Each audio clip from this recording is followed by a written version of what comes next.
Hello, and welcome to episode 2.10, the Lunar New Year edition of Notes from the Aisle Seat, the podcast that covers the arts in northern Chautauqua County, sponsored by the 1891 Fredonia Opera House. My name is Tom Laughlin, and I'm your host as we bring you news and information about arts events at the Opera House and around the region, including interviews with artists and creators across the county.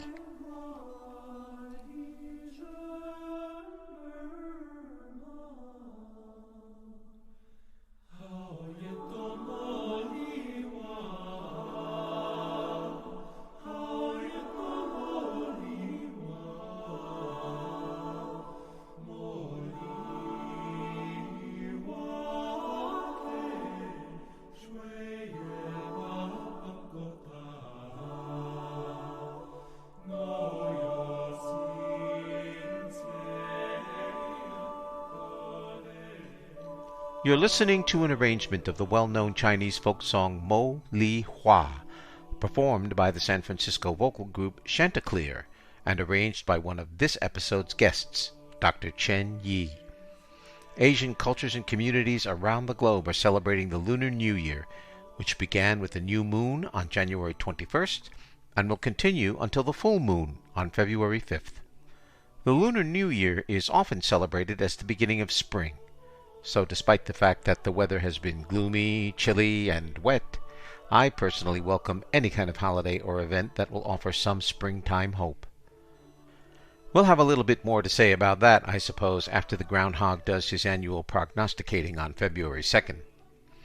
In the meantime, keep that sun lamp handy and the vitamin D ready as we plow through the remainder of the astronomical winter.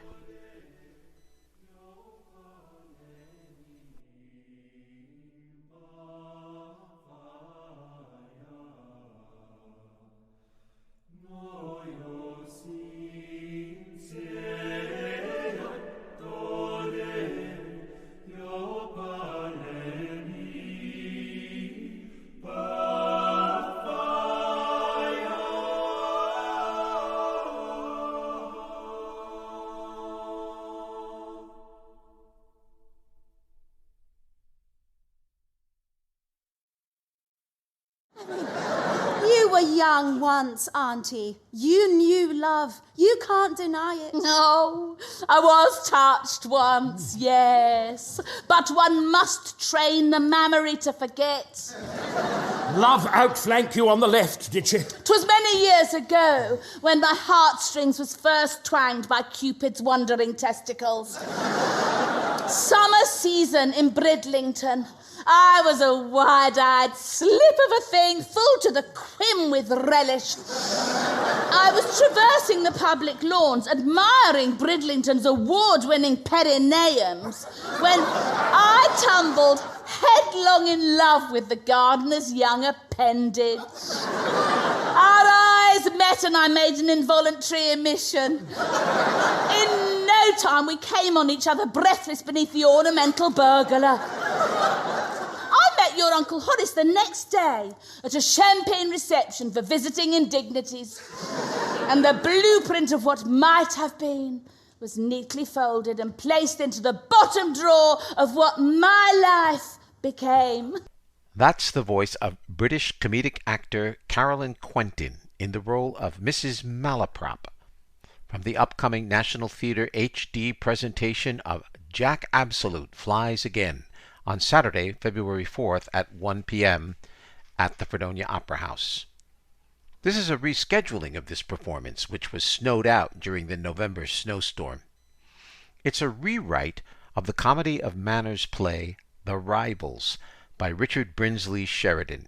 And here to give us a little more insight and context for this show is Professor Emeritus Dr. Jim Ivey.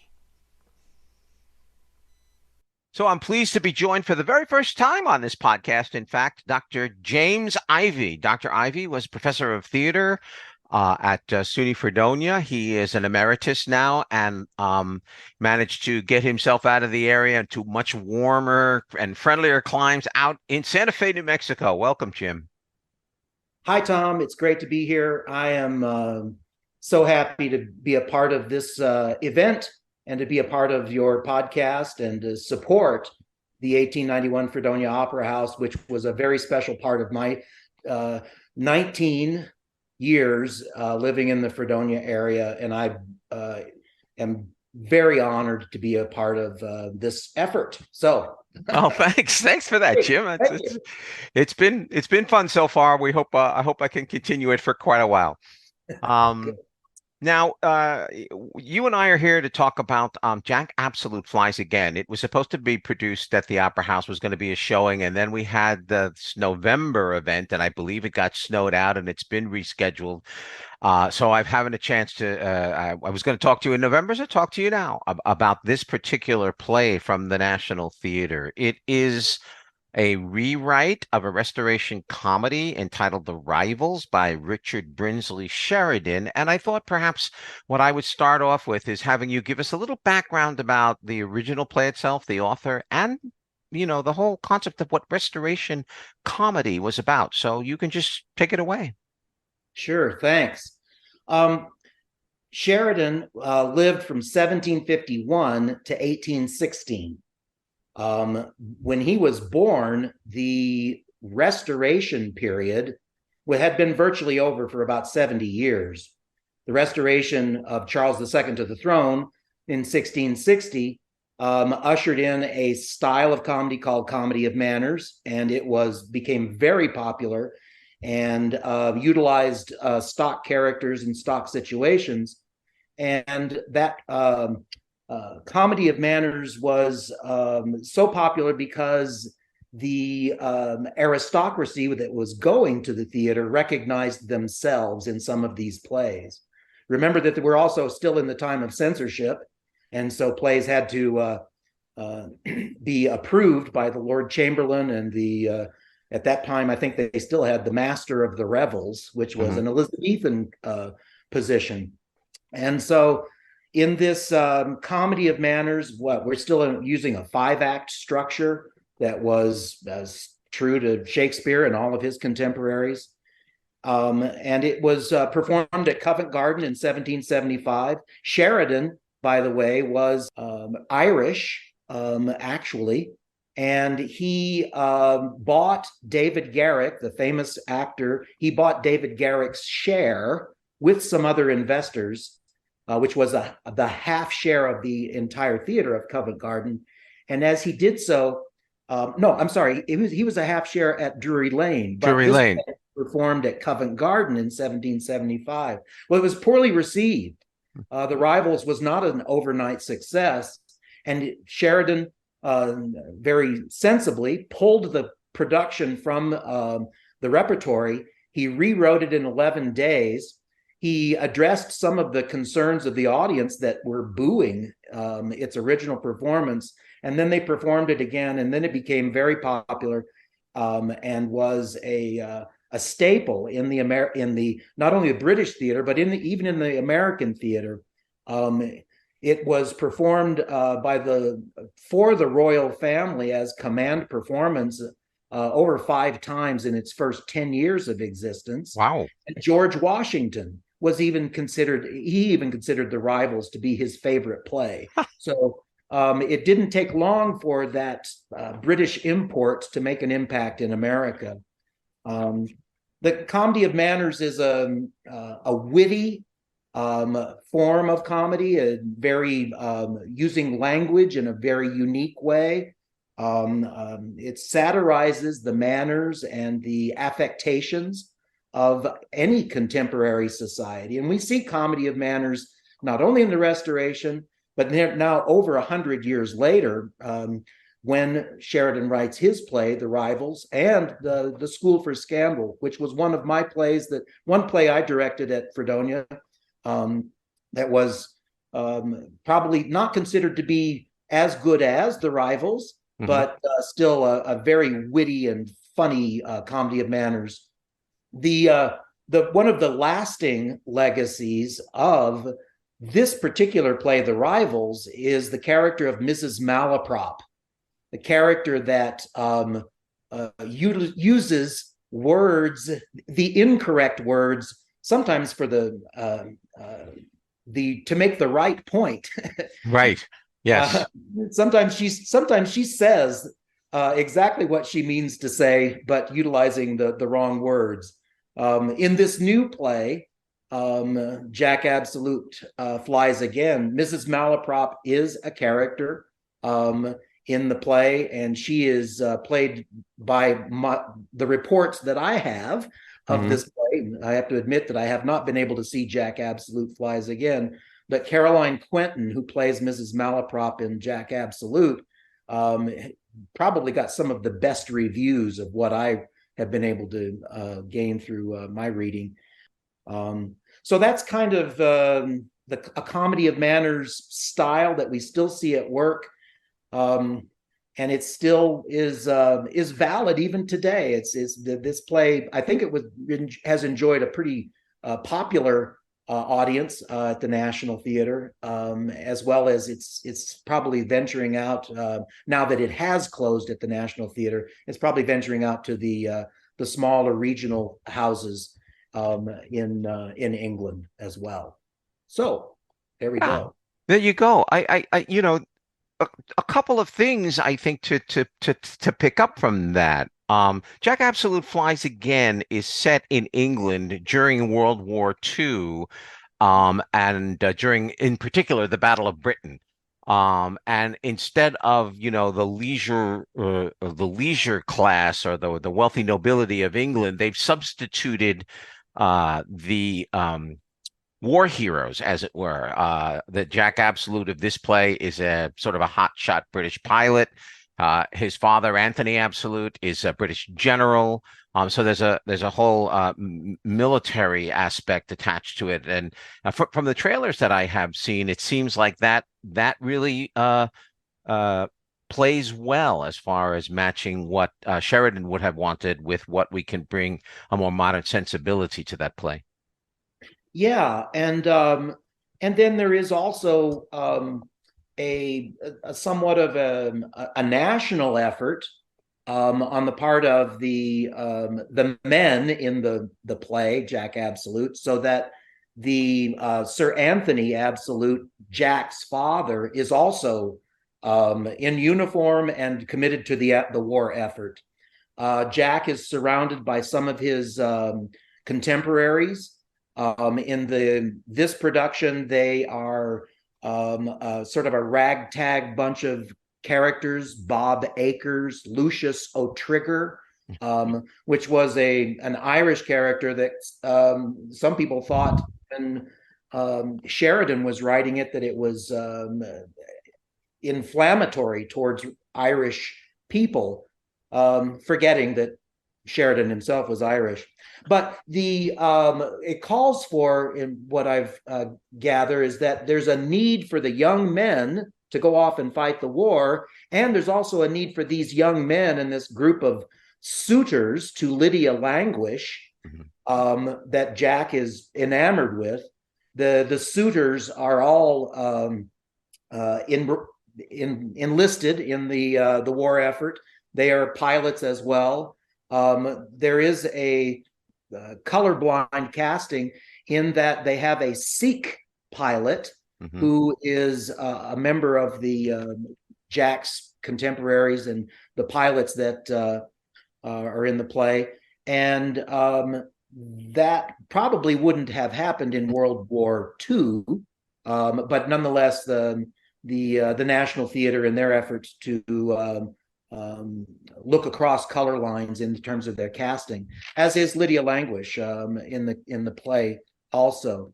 So the very silly youth that Jack represents, along with Bob Acres and Lucius O'Trigger, that those silly youth need to shape up, and Sir Anthony makes an effort towards that.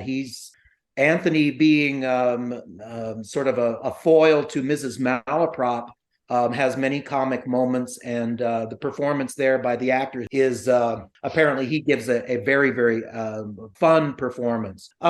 Also worth mentioning is that Jack will be in disguise. I was going to get to that. Another comic device that is used in the Comedy of Manners.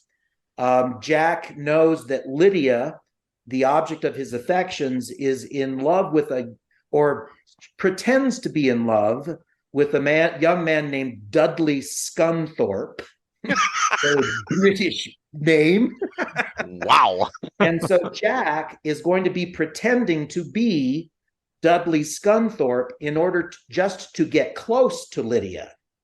And so then with all the other suitors, much like a Taming of the Shrew with Grumio, Gremio, and all of the other suitors in that play, it's kind of a wild arrangement of exuberant youth trying to achieve union.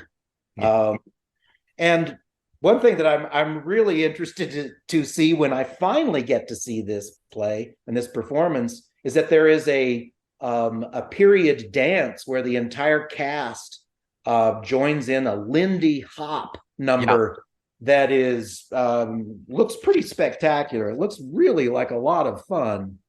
Yes, as we said, you and I have only seen trailers of this show, but the trailers just make it look very, very entertaining and promising. Now, I'm going to ask you one final issue that I think brings this particular play to the fore in terms of contemporary sensibilities is the characters of the females. Now, one of the things that Restoration Comedy did was, in fact, for the first time in England, put women on the stage. Right. Because when Charles II was restored, he had seen French comedy, he had seen Moliere, and he had seen women on the stage, and he was absolutely enthralled with that. And when he came back and reopened up all the theaters, the first thing he said was, "Let women come on." So, during that particular period in time, women were now a novelty on the stage, women actually playing women. And it looks like in Jack Absolute Flies Again, we have that same sensibility where Lydia Languish considers herself to be a very, free, liberated female. So there's a little bit of a parallel there too. There definitely is. In the Restoration period, when the women were finally sanctioned legally to appear on the stage, actresses became stars overnight. It's worth mentioning that Charles II had a mistress. Her name was Nell Gwynn. She had a short career, but it was very successful. But in Jack Absolute, that's true. I think that what I've seen and what I've read is that those characters, particularly in this play, are asserting themselves in British society.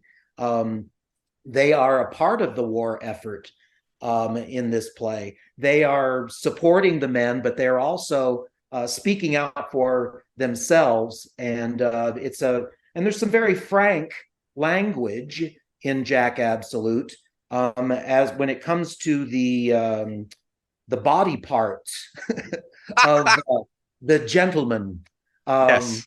And so there's some very frank language. So some of that may come across to some of the viewers as a little salacious, risque, shall we say? Somewhat risque, yeah. Yes, but the women all in the play are in that sense very liberated. Well, I think from what we've seen, from what you and I have seen, and what we know about Restoration Comedy, this should be a very, very entertaining time in the Opera House to be able to see this. And the National always does a superb job with their productions. Yes. Jim, I want to thank you for your erudition and giving us all that background. I think that, knowing what you're, at least sort of the context of what you're going to go into view, if you go see Jack Absolute Flies Again, is will help make the play even that much funnier. And I'll be talking to you again soon, very soon, because I know that we also have Chekhov's The Seagull coming.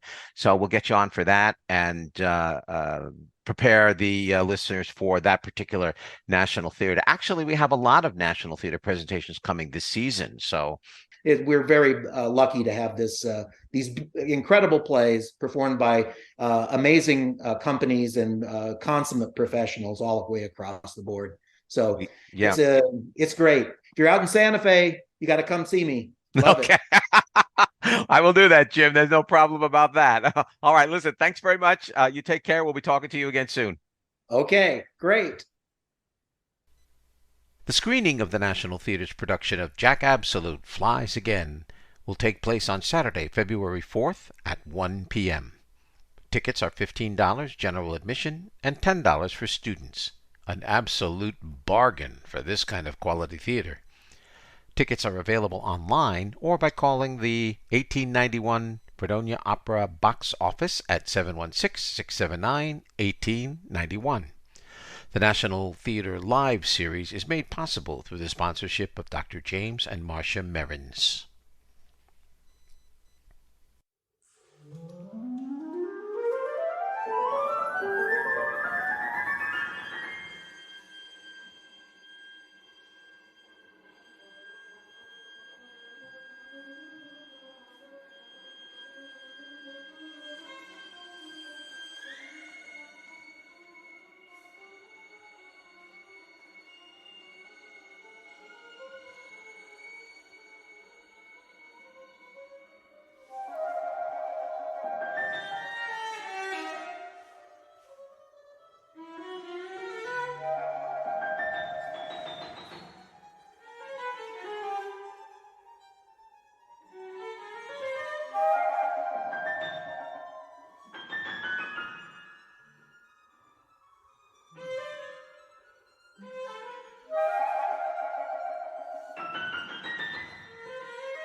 The School of Music at SUNY Fredonia is holding its second residency of the inaugural Sorel Visiting Artist from February 2nd through 4th. Named after the late distinguished professor and chair of piano, the Claudette Sorel Visiting Artist Series is intended to bring significant artists and scholars for residencies at the School of Music. Dr. Chen Yi from the University of Missouri, Kansas City, will join a panel discussing women in music on Thursday, February 2nd, and a concert of some of her works celebrating the Lunar New Year will be performed at the Roush Recital Hall on February 3rd and 4th. I had the honor of talking to her about her life in China and her subsequent musical career in the United States. It's a great honor for me at this point to welcome onto the podcast Dr. Chen Yi. Dr. Chen has so many titles, I don't know which of them to begin with, but I do know that she is the Lorena Searcy Cravens Millsap, Missouri Distinguished Professor of Composition at the University of Missouri, Kansas City Conservatory for Music. So we will start there. Dr. Chen, welcome to the program and happy Lunar New Year to you. Oh, thank you, Professor Tom Ludlin. Very much I feel grateful to you for inviting me to be meeting our audience and listeners. I am so honored. Thank you. I want to say from the opening that in listening to your music, my first impression was that I didn't feel like I was listening to music in the way I understand it, but I felt like I was listening to music as if it was an experience of something. Is that a good place for us to start with your composition? Yes, this is a great approach. And when we appreciate music, you might hear something as inspiration from your life or from anything surrounding you. I thought that is what the music is.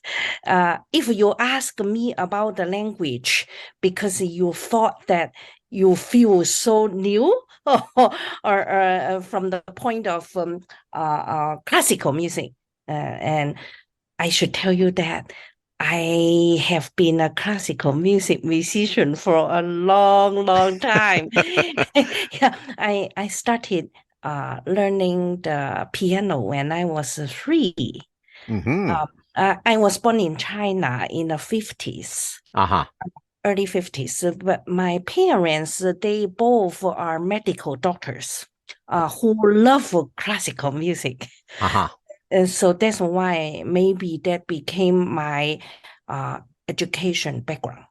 And then I started learning the violin from 4 years old, Wow. nonstop. Yeah, nonstop. And then at the Cultural Revolution, when I was a teenager, I was sent to countryside to work as a farmer, which is a hard labor work. It was for the first time you had a bare feet and running on the ground and on the field and working every day to grow all kinds of vegetables and rice. All this, it was a very a new experience for me. Uh-huh. I thought that during that 10 years, I did overcome the hardship. I thought that I also learned the value of civilization and education from the local farmers. So you overcame that to go to the Central Conservatory of Music in Beijing. You got your BA, and you were also the first woman ever to get a master's degree from that institution. Am I correct? Yeah, from the Central Conservatory of Music in Beijing, because it was like 20,000 applicants in 1977 in 20,000. October. Yeah, I didn't know then because I was in Guangzhou, which is far away from Beijing, like 2,000 miles at least away. But they send professors all over to different districts to give exams, which is the first public exam given after the Cultural Revolution. So that's why we had received how many? 32 composers in 1 year. I was the only composition student from Guangzhou. And how did you eventually come to the United States? Was that for education or? Oh, yes. Because when I have gone through my undergrad degree for 5 years, right? And then 3 more years as a master degree student, right? To get my master degree from the same conservatory, the Beijing Central Conservatory in Beijing. And then I was accepted by Columbia University in the city of New York. Professor Zhou Wenzhong, by then, who was leading the composition program in New York, who had also visited China as a visiting professor after the opening. And my husband, Zhou Long, came first. 1 year before me, because he was admitted in 1985 after being a resident composer of the China Radio Symphony for 2 years. And he came to Columbia University to study in the doctoral program. And in the subsequent year, because I needed the 3rd year of study to get my master degree in Beijing, that's why I applied the subsequent year, and I was also accepted. So we came to Columbia University to study. And so here you are with your DMA and an astounding career. You have written some amazing compositions, and obviously a lot of the thrust of your music has been I would call it a fusion between Chinese music, folk songs, things like that, and just modern contemporary orchestration. Would that be accurate? Yes, because I didn't mention to you that in Beijing Central Conservatory, when you are a composition major, the requirements not only include Western music, classical music, basic training with all these techniques, which would go through harmony, right? counterpoint. Those are the technical classes. And then we also have very strict training systematically for Chinese traditional music, which would have 4 categories. I would name some of you to you. Chinese folk songs that covers all different regions and minority groups, sung in different dialects. And then we have a Chinese traditional instrumental music that could go to ensemble music and also solo instrumental music that could cover like blowing instruments, like the winds, wood winds, right? And also plucking instruments, like all these that you don't find in Western orchestra, right? Right. And then you also have a theater, right? Theater would include more categories because you would go through all these singing, reciting, performance actions, and makeup, and all this stage setting. And then you would have a kind of a musical storytelling. Which would mean half speaking, half singing, and that kind of a combination. So I have learned a lot from this because you really went down to the earth. You know what the folk culture would be, and you learn them systematically because you are taught in theory. And also you memorize all these tunes. And so that became a part of my creative musical language. I thought that is important.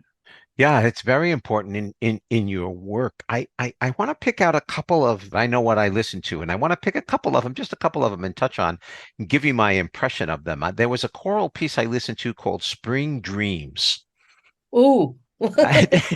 Oh, thank you for mentioning this. I would love the performance of the Fredonia University's choirs because this piece was written for an excellent college choir. Yes. That was a premiere by Ithaca College. And when they commissioned me this piece and did the premiere in Ithaca College. And I took the ancient poem from Tang Dynasty. And then I thought that it would be good to trace back to the traditional culture by learning the literature and share with many more.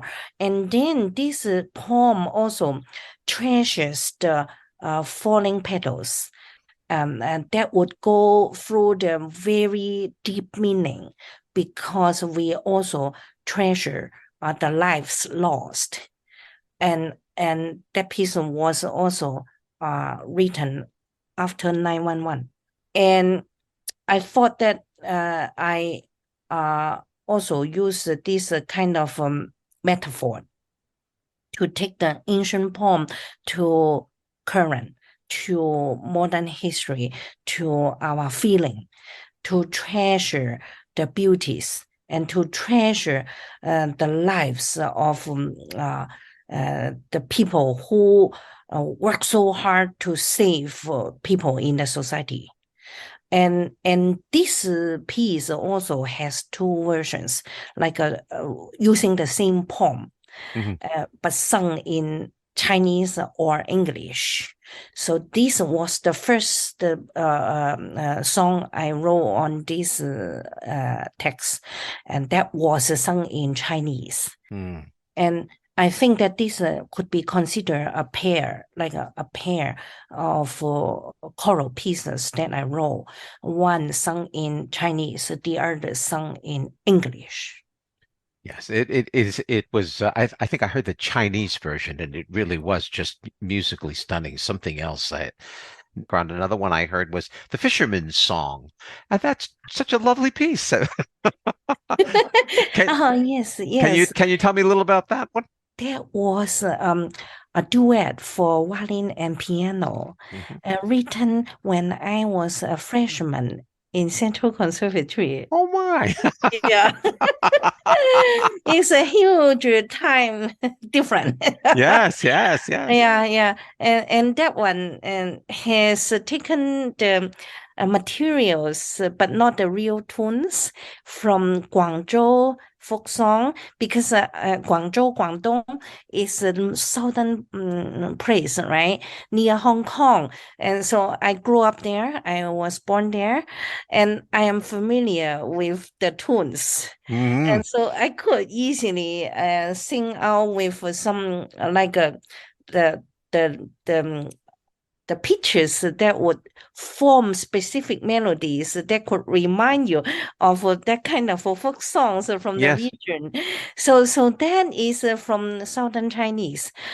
So fisherman's song is easy to understand because the city and the province is near the river, Yes. near the Pearl River, and is like a I would say near Hong Kong. You can go out to the sea very easily. And that was the culture from my early age. And so I took it for my freshman composition homework. That was my homework. Yeah, it's a nice one too. And I have to ask you about one more piece. I could ask you about a lot of them, but just this one more piece because I think it's probably a little bit more familiar to the Western audiences. You have an arrangement of probably the most famous Chinese traditional folk song in China, Molihua, which also Giuseppe Verdi used in his production of Turandot. And you have an arrangement of that I heard a Hawaiian choral group sing. Wow. Yes, because this is one of my 10 a set of Chinese folk songs for arranged for choir, SATB, originally written for Chanticleer. You know Chanticleer? Chanticleer, yes, I do. Yes. Yes. I have been the resident composer for the Women's Philharmonic and Chanticleer and Aptos Middle School in San Francisco for 3 years after I earned my doctoral degree from Columbia University. So I moved out to Bay Area to serve as a resident composer. And this, I should mention that I have been together with Chanticleer to sing in 11 middle schools in Bay Area of a set of Chinese folk songs. And Chanticleer went international touring with my piece. Nice. I said, wherever they went, and people recognize the tunes and they clap hands when they open their mouths. and this is one of those pieces they told. Dr. Chen, I mean, I could talk to you for hours, but I only have such a limited time. It's a shame. So I am unfortunately forced to end it here. But I want to thank you so much for coming both onto my podcast and also to SUNY Fredonia as the Claudette Sorel inaugural visiting artist. And thank you, Professor Tom Lolling. And I also thank for our colleagues in Fredonia University because you honor me and you taught me to share my experience with our students. It's my great honor. Great. And good luck in the Year of the Rabbit. Thank you. You're welcome. The panel discussion on women in music featuring Dr. Chen will be held on Thursday, February 2nd from 8 to 10 p.m., with musical concerts on Friday, February 3rd from 7:30 to 9:30 p.m., and Saturday, February 4th from 8 to 10 p.m. All events are in the Rausch Recital Hall and are free and open to the public. Here is the arts calendar for January 25th through February 8th, 2023. Portrait of the Queen, a documentary on the life and times of Queen Elizabeth II, will be screened at the 1891 Fredonia Opera House on Saturday, January 28th at 1 p.m. Tickets are $15 for the general public and $10 for students. The cinema series at the Opera House continues in January and February with 2 offerings.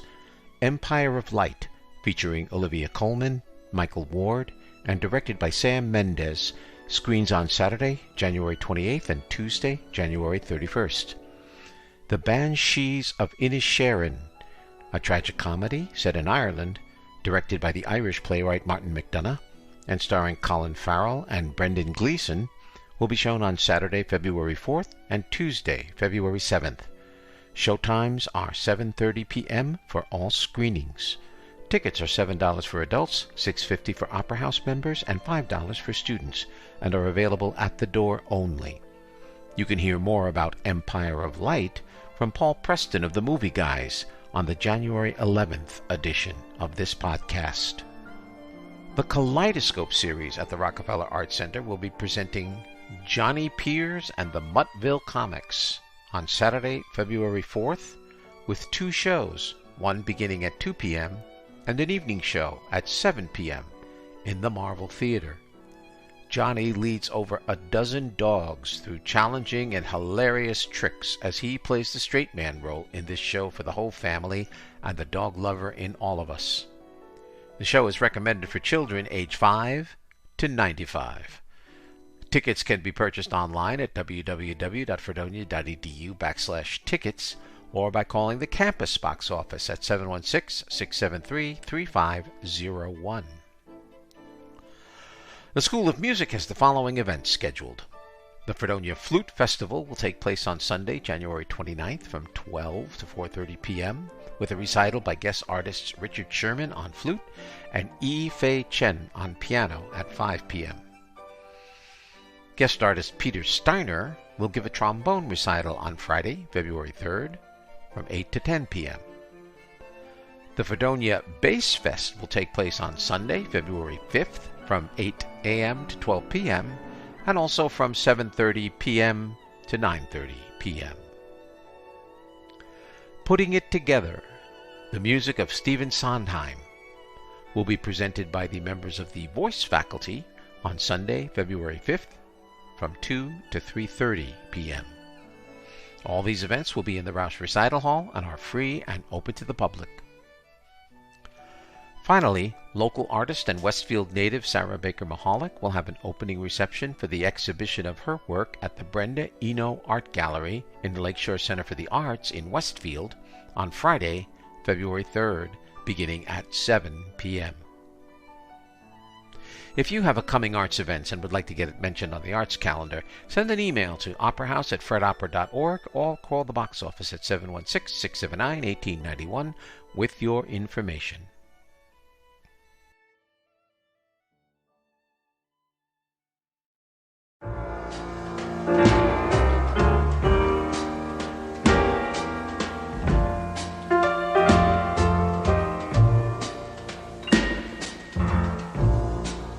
Love letters straight from your heart.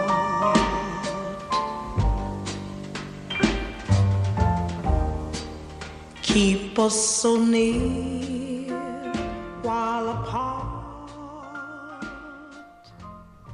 And speaking of the Lakeshore Center for the Arts, their latest theatrical production will be a presentation of the well-loved A.R. Gurney play Love Letters.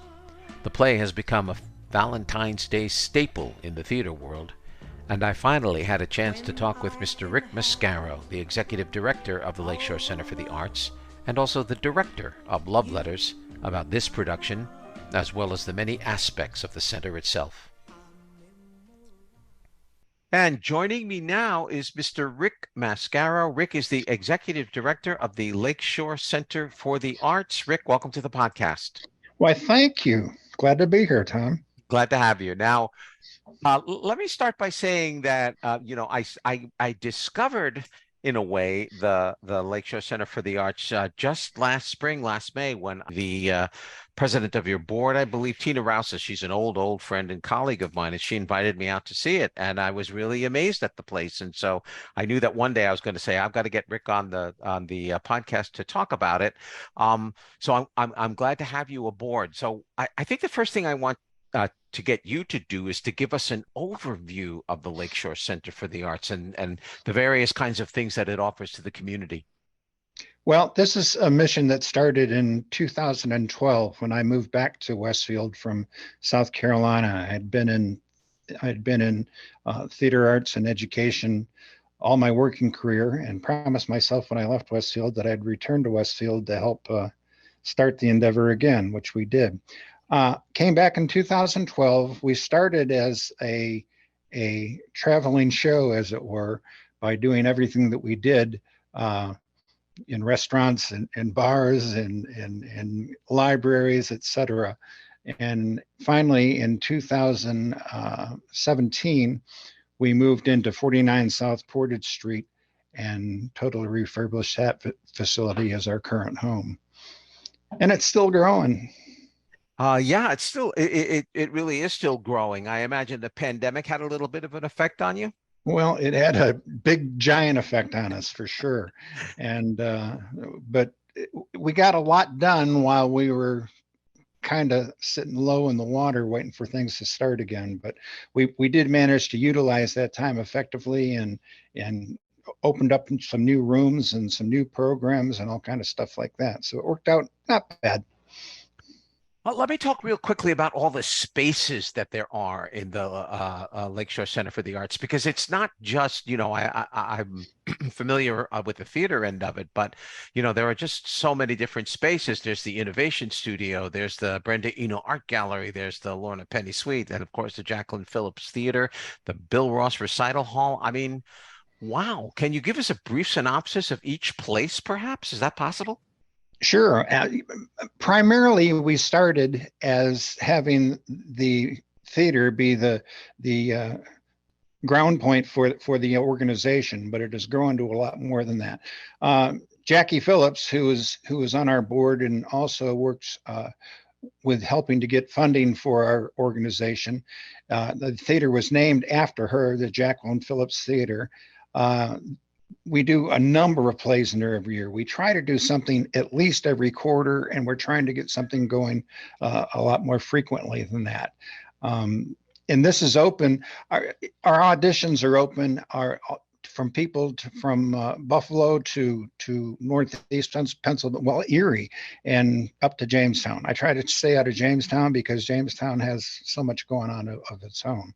But that's the Jackie Phillips Theater. Bill Ross Recital Hall, we have ongoing performances of soloists, of trios, of small groups. We've had Buff State University coming. We just had a bell choir there for Christmas, that sort of thing. So we do a lot of things in the Bill Ross. Now, the Brenda Eno Gallery is really not a room per se unto itself. It is the entire facility that we use for hanging various shows and various people throughout the year. And we have our art director keeps that full and busy all year long. We're constantly doing plays, concerts, various classes, writers groups. We just had a writers class last night that we are very, very busy with. Community initiatives, all kind of things going on through us. Talk to me a little bit about the Digital Innovation Studio. I find that particular space very fascinating. Well, you know what we have in the innovation lab is something that people don't realize how much is there that they can use. You can work on photography, you can work on movie making, you can work on editing, you can work on any kind of point of digitization that you need to create and create art with it. The founder of that, again, is Jackie Phillips, and Jackie has kind of dedicated her last year at least and a lot more to making that the little jewel that it is, and it is a little jewel. That's a good one. You need to come down and check her out. Yeah, I do, because it looks like a wonderful space. So that's just an awful lot going on, but let me concentrate a little bit now because I know you got a show coming up, Love Letters. A.R. Gurney's Love Letters is coming up in the Jacqueline Phillips Theater, and that's always a very popular play during the Valentine's week. So talk a little bit about that. Well, first of all, I adore A.R. Gurney. He was one of the most talented playwrights I know, and his being a local boy makes it even better. He's from Buffalo, for those that aren't aware. He died just recently. I think 2017, I think it was when he died just recently. But he has written and produced a number of plays. The Love Letters probably being the most known of all of them, but he's also done The Dining Room, The Cocktail Hour, Sweet Sue, a number of different plays that have had great renown and played in numerous different places. Our version this year, actually, this will be the second time that this theater has done it, and it will be the fifth time that I've directed it with various different groups. Right. The first time we did this as Lakeshore Little Theater, Diana Hammond and Alan Cook were the performers in that version of it. Alan was a theater teacher here in Westfield for many, many, many, many years. In fact, Alan taught everybody and their kids for a long, long time. He was here for a long time. He's in Northeast and he still does stuff with us, but unfortunately, that's one of the last things he did with us. So we need to get him back in the fold. Now, Diana was one of his students at that time, and she was an English teacher in Dunkirk and still does a lot of theater and is still very involved with us, and we enjoy having her on board. Now, this time, I wanted to wait long enough so that people that had seen it the first time could meet new personalities doing it, and to be new to the play, as it were, for those that had not seen it before. So this time we have chosen Doc Hamels. Do you know Doc? I saw Doc in Becky's New Car. Yeah. Mm-hmm. Now Doc runs Chautauqua Sunrise, which is the video version of what you're doing here, and it goes out on TV every week, and he does a show every week about the same type of things that you do. He's going to be playing the male, and Joan Caruso. How do I say this? She's my sister. She's fabulous. And Joni was a English teacher at Fredonia High School for 114 years. No, she wasn't there that long, but for a long, long time. She'll get you for that, Rick. She will. That's one reason I put her in it, so that I could get her back every now and a little bit. So she's a fabulous actress, and she's done a lot of theater all of her life. So she and Doc are going to be at the helm during this show, and I'm really, really looking forward to it. We started rehearsals on it. As you know, it's totally scripted. You get the they call it love letters because that's what it's about, reading love letters. Right. And for those that haven't seen it, that may sound like it may not be fun and interesting, but I want to tell you what, it's one of the most touching, romantic, heartbreaking plays that you'd ever want to see in your life, because there's so much love, there's so much angst, there's so much dealing with life in it. Yeah, that's running in the middle of February, the 10th through the 12th, and then of course a performance on February 14th. 10, 11, 12, and 14. The weekend dates, which we have learned through experience, we're doing at 2:00 because it seems everybody has something to do at night. So we have found that matinees work best on Saturday and Sunday, so we're doing matinees those 2 days, and 7:00 on Friday and Tuesday, Valentine's Day. Excellent. That's really very good. I do think it's a really great piece, and and A.R. Gurney, he's one of America's great playwrights. So you really, it's hard to go wrong with him, actually. Now I want to be able to talk about one last thing that the Center for the Arts does, which again I find absolutely never would have guessed that in Westfield you would see something like this, and that's your Juice Box Organic One Act Festival, which is a worldwide one act kind of competition, is it not? It is a competition. The funny thing is, Tom, is that this organization really started as Juice Box Theater. When I retired, I wanted to start a competition, and I wanted to start a playwriting organization, and Juice Box was it. The thinking behind Juice Box was one act plays, small amounts of quality information in a small package. One act plays, so Juice Box. Since I was in Westfield, New York, and we are the juice capital of the world, so yes, indeed. That's why that came about. It has become actually this first year of fully implementing everything we're going to do. We've learned a lot this year, and I was hopeful to get 51 act plays before it was over with. If I got 51 act plays, I was going to be a happy man, and I thought this would be a fabulous event. Much to my surprise, it just took off, and we have gotten, like I said, we've gotten people worldwide, and it has become an international event, and we have people from Canada, all over the U.S., all over the world that are taking part in it. Give you a brief synopsis. We get all these plays in, we read them all. The judging committee, the reading committee, gets those down to the 20 top point-getting plays out of the 173 that we get. So from those 173, we're going to have 10 comedies and 10 dramas based upon the scores given them by the judges that will be brought in and performed as readers' theaters. They're not going to be produced as of yet. They will be performed in our innovation studio, as a matter of fact. In that studio, they'll be created as readers' theaters, which will be available for the judging criteria, the judging group to hear, as well as put online for the public to hear. Oh, very interesting that you put it online. Yeah, that's nice. Mm-hmm. Yeah, so you get to hear that. From those, we narrow it down to 5 comedies and 5 dramas.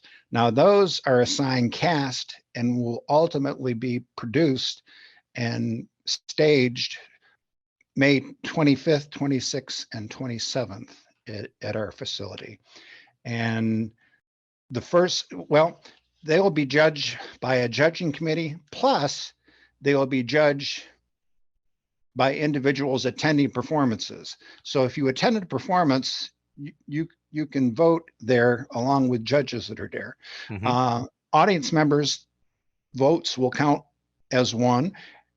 Judging votes will count as one. So a 1-to-1 basis on the voting. So you have real input as to what's going to fly and what's not going to fly. Yeah. Winners are first, second, third place all get cash awards, anywhere from $300 down to $100, and fourth and fifth place receive certificates, and well, they all receive certificates, but should be an amazing weekend. We're hoping it'll turn into something so big that people will say, "Oh, Westfield, New York, that's where that big one act competition is." That's what I'd like for it to be, you know. Well, you know, I wish you a lot of luck with that, because I honestly think that the kinds of things that I see going on up there are very, very, very attractive, and the region should know a little bit more about what you're doing at the Lakeshore Center for the Arts.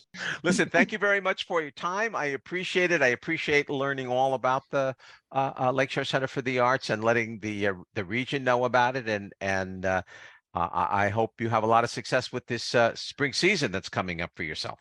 Well, I thank you, and I thank you for talking with us today. All right, thank you very much, Rick. I appreciate it. Thanks, Tom. Appreciate it. We'll see you soon. Bye-bye. Love Letters by A.R. Gurney will be presented in the Jacqueline Phillips Theater in the Lakeshore Center for the Arts on February 10th, 11th, 12th, and 14th. The February 10th and 14th productions will be at 7 p.m., while the Saturday and Sunday weekend performances, February 11th and 12th, will be at 2 p.m. Tickets are $20 for the general public and can be purchased online at www.lakeshorecenterforthearts.com. Click on the Buy Tickets button on the homepage of the website to purchase tickets. You can also call 716-224-2135 for general information or assistance with purchasing tickets.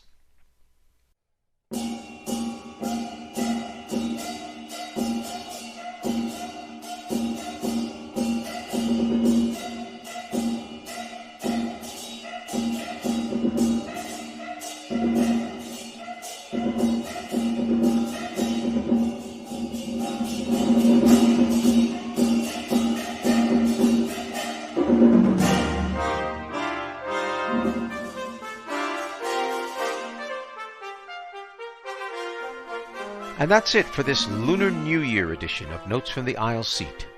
My thanks to Dr. Jim Ivey, Dr. Chen Yi, and Mr. Rick Mascaro for being my guests on this episode. Notes from the Aisle Seat is a production of the 1891 Fredonia Opera House in Fredonia, New York. For more information on any of the Opera House's events, call the box office at 716-679-1891, visit the website at www.fredopera.org, or email at operahouse@fredopera.org. Notes from the Aisle Seat is now available wherever you get your podcasts and also on the Opera House YouTube channel. If you like this podcast, please consider following us by clicking the follow button on our homepage at aisleseat.podbean.com and spreading the word through your social media feeds. If you have an arts event you'd like mentioned on the podcast, why don't you drop us a line at operahouse@fredopera.org and we'll see about featuring your event. Please try to give us a month's advance notice if possible to facilitate timely scheduling. If you have any suggestions, comments, or criticisms of the podcast, just drop us a line at operahouse@fredopera.org. We'll be glad to receive your feedback. Our next episode will be available on Wednesday, February 8th, 2023. I'm Tom Laughlin, and until then, be safe out there and be kind to one another.